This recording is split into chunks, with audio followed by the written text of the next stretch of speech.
Guys, magluluto ako nga. Ay, gagawa pala ako ngayon ng daing na isda. Kasi parating prito lang yung ulam. Kaya ngayon, babaguhin ko. Magdadaing ako ng isda. Lagyan mo natin ng suka.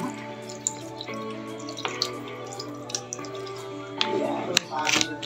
Tapos, lalagyan natin ng bawang. Huwag nyo na lang intindihin yung ingay, ha?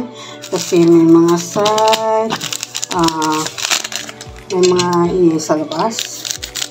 Hindi natin kontrolado yun. Kaya, ito, hindi natin nag-isa mix. Simple lang naman ang magkawa ng daing, guys. Sabay na naman ang lagay ng paminta.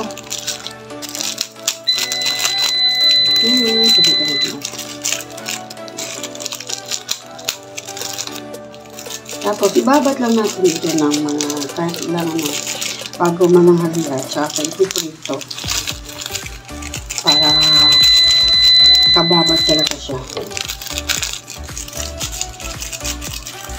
Ayan, ang ganda.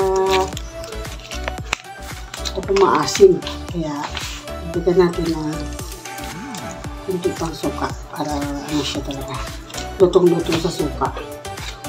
At lagyan natin ng asin.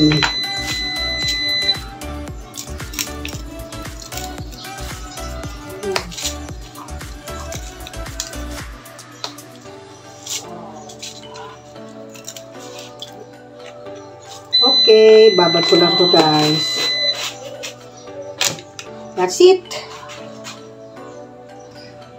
Gawa na yung aking daing. Good morning, guys! Magluluto ako ng aking homemade daing.